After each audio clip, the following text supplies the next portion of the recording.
नमस्ते मेरे प्यारे दोस्तों, वेलकम बैक। स्वागत है आपका डीपी सर की क्लास बाय हेमंत देशपांडे। अब 31 मार्च यहां से सिर्फ 2 दिन दूर है, बुधवार और गुरुवार, वेंसडे एंड थर्सडे, फ्राइडे है महाकुंभ। और इस महाकुंभ में आहुति देने के लिए हम अपनी तैयारियां लगभग पूरी कर चुके हैं। आपको सभी को मेरा आशीर्वाद, बेस्ट ऑफ लक। और आप इस परीक्षा में बिल्कुल बहुत बेस्ट करेंगे, ये मेरे को पूरा विश्वास है। रिटायरमेंट और डेथ, ये दो ऐसी यूनिट्स हैं, दो ऐसे चैप्टर्स हैं जहां से क्वेश्चंस कुछ ना कुछ तो आना है। रीजन क्या है? एडमिशन के साथ रिटायरमेंट और में 6 मार्क्स का सजेस्टेड है। तो अगर मान लीजिए एडमिशन के साथ रिटायरमेंट का लॉन्ग आंसर क्वेश्चन आ जाता है तो फिर शॉर्ट आंसर में क्या बचता है? तो देखिए, मैंने शॉर्टलिस्ट किया है और हालांकि यही टॉपिक्स हैं जो मेजर हैं।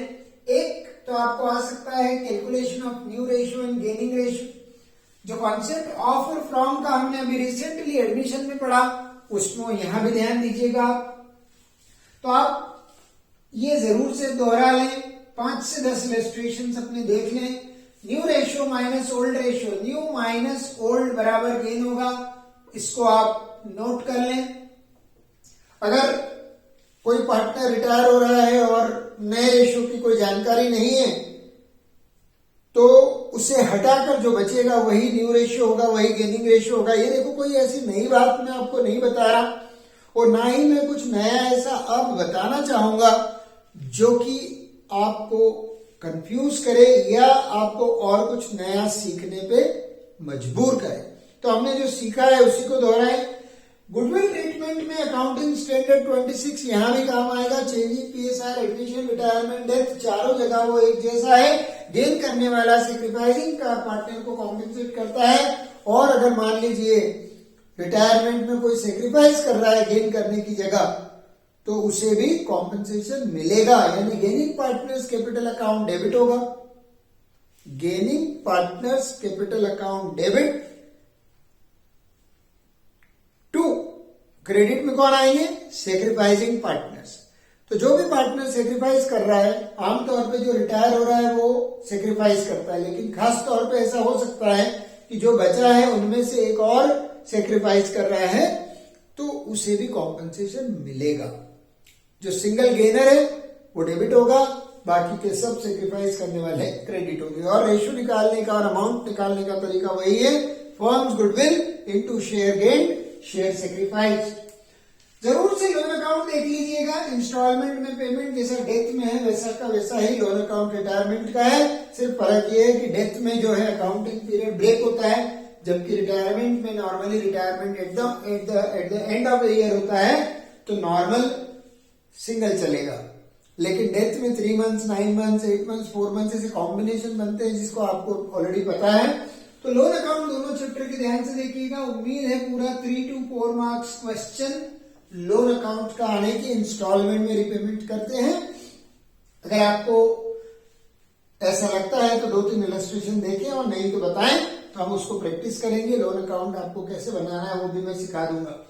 Calculation of share of profit, अब सीधा डेथ ऑफ पार्टनर में अगर आप देखोगे तो बहुत अहम चीज यही है कि जो भी पार्टनर है जिसकी डेथ हुई है उसका इंटरवेनिंग पीरियड यानी सर्वाइवल पीरियड तक का शेयर ऑफ प्रॉफिट निकालने के हमारे पास 2 रास्ते हैं, टाइम बेसिस और सेल्स बेसिस। मतलब एक जो रास्ता है एक्चुअल प्रॉफिट कैलकुलेशन में तो अपनी जगह है, लेकिन क्या होता है दोस्तों, death happening during the accounting year and it's not practically possible for the partnership firm to close books of account any time during the year because it's a mounting, hilarious, hectic task. Ledgers close करिए, trial balance बनाइए, financial statement बनाइए, फिर पता लगाइए कि actual profit कितना आया है।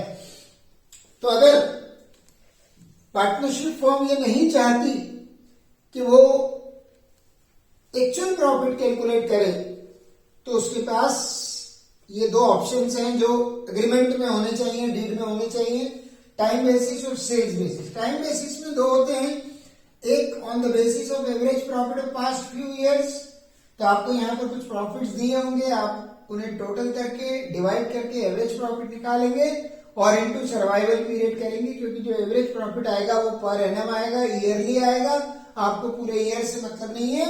सर्वाइवल पीरियड आपको इंपॉर्टेंटली कैलकुलेट कर लेना चाहिए। इंटरवेनिंग पीरियड मतलब the time gap between commencement of the new year and date of death, from the date of death right to the closing books. वो तो समय आना अभी बाकी है। हम कौन सा समय ढूंढ रहे हैं सर्वाइवल पीरियड के लिए? From the opening date of the year, जिस दिन साल शुरू हो रहा है वहां से डेथ तक का। So from beginning till death time measure करिए, 3 मंथ्स, 4 मंथ्स, 6 मंथ्स। और अगर डेज में आता है तो डेफिनेटली मुझे लगता है 73 डेज और 146 डेज वाले क्वेश्चन जैसे हमने पुराने वीडियोस में देखे हैं, सॉल्व करे हैं।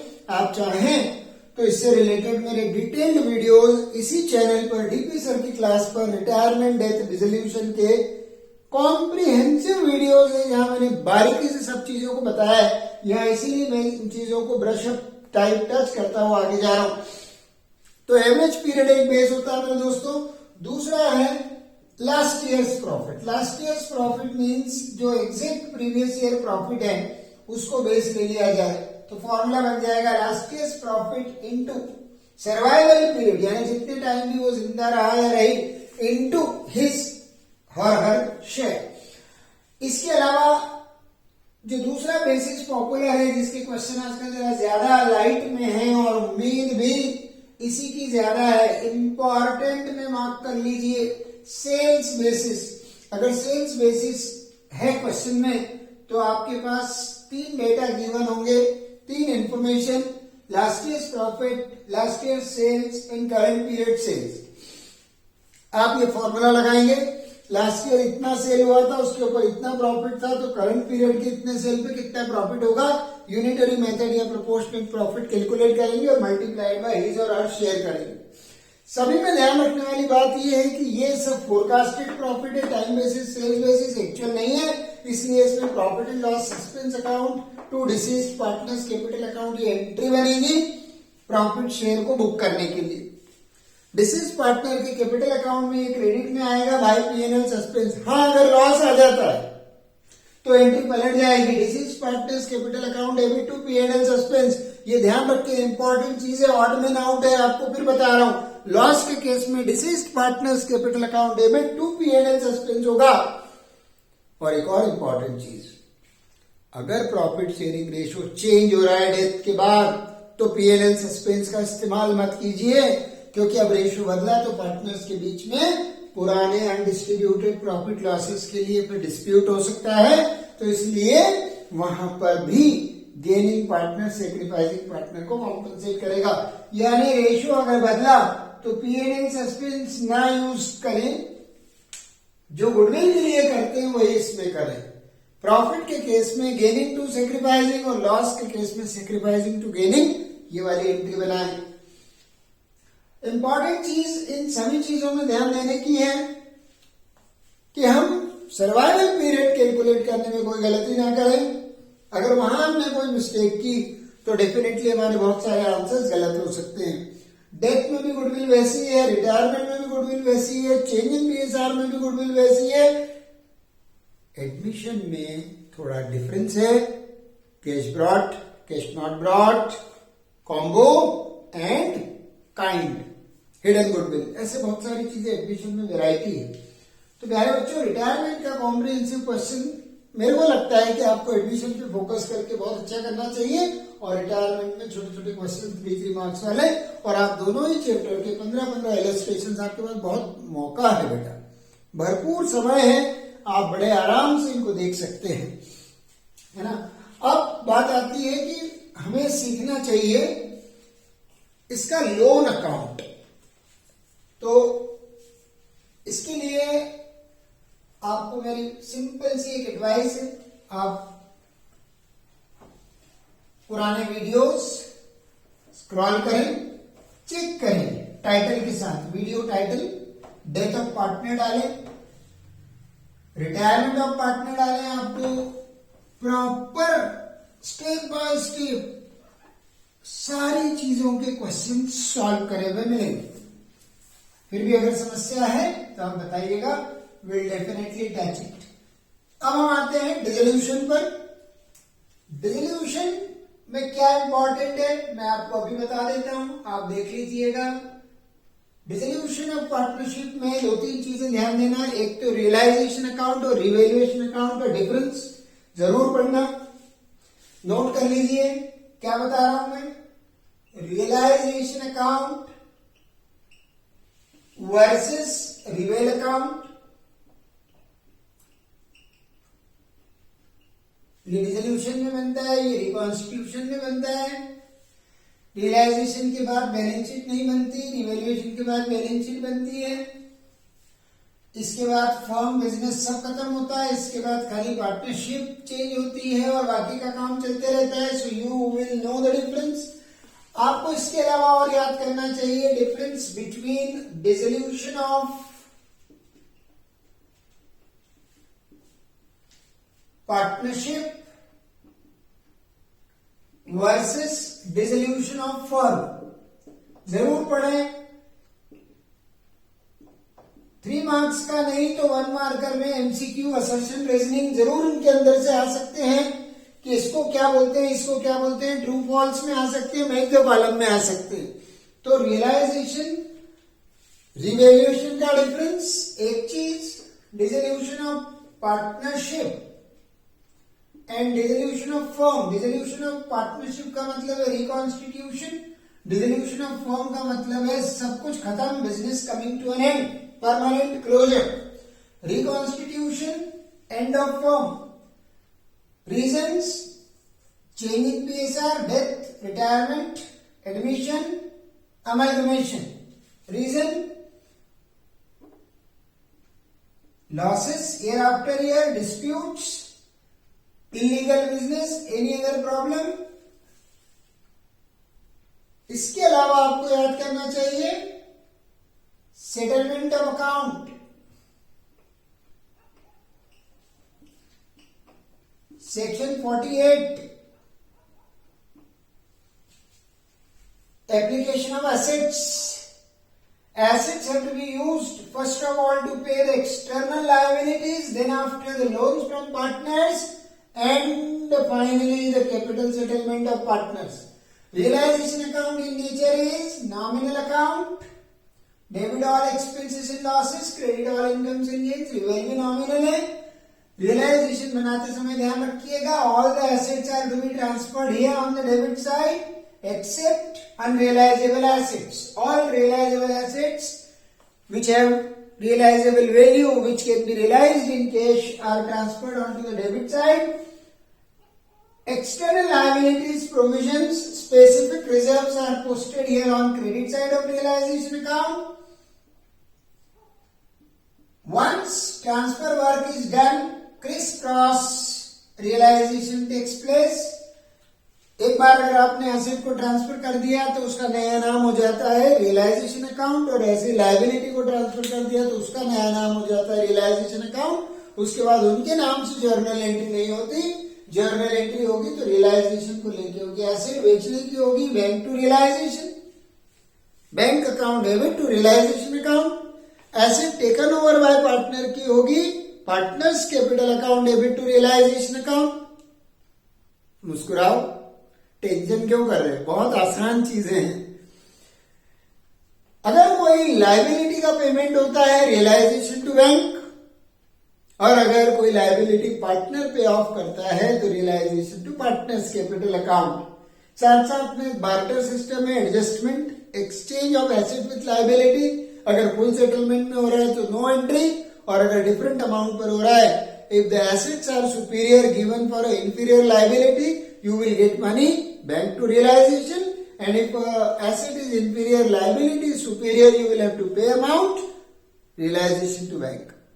तो ये कुछ जर्नल एंट्रीज है जो ध्यान रखना है।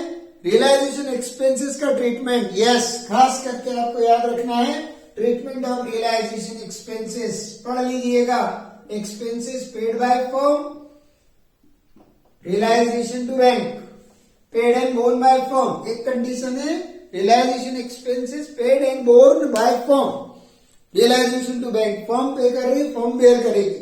Realisation expenses paid by partner borne by firm, partner pay कर रहा है फर्म की बिहाफ पे, realisation to partners capital account.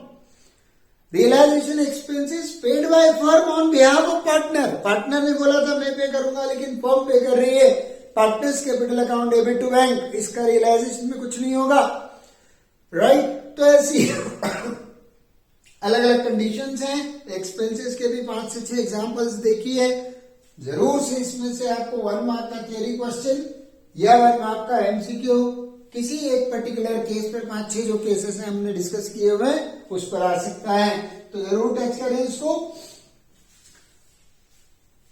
Realisation का जो भी बैलेंसिंग फिगर आएगा, प्रॉफिट लॉस पार्टनर्स में ओल्ड रेशियो में बांट दिया जाएगा, उसके बाद कैपिटल अकाउंट बनाया जाएगा। कैपिटल अकाउंट में सारी एंट्रीज डालने के बाद जो फाइनल फिगर्स आएंगे, बैलेंस के रिट डाउन नहीं लिखना दोस्तों, क्योंकि फॉर्म खत्म हो चुकी है, अकाउंट सेटल होगा, जिसके अकाउंट में पैसे कम होंगे वो लाएगा bank to partners capital account, जिसके अकाउंट में ज्यादा पैसे होंगे वो ले जाएगा realisation to partners capital account debit to bank.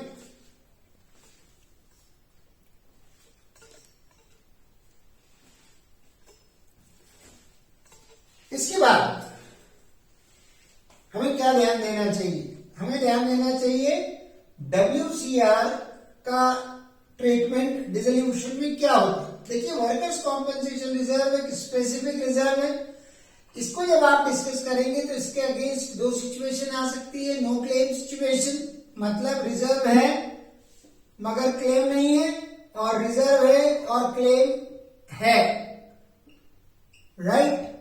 अब क्लेम अगर है तो क्लेम 2 तरह का हो सकता है, claim less than the reserve and claim more than reserve. अगर क्लेम नहीं है, रिजर्व है और क्लेम नहीं है, तो ये पार्टनर्स कैपिटल अकाउंट में डिस्ट्रीब्यूट होगा old ratio.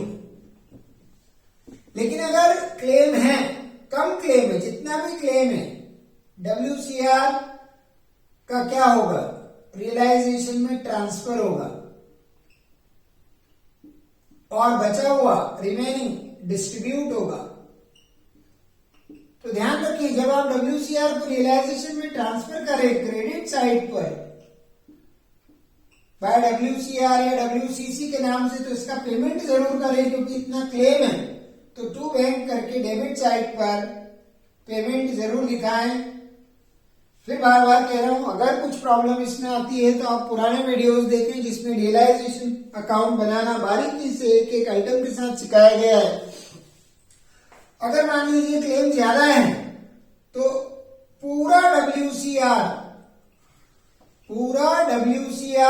Will be transfer to realisation account, right.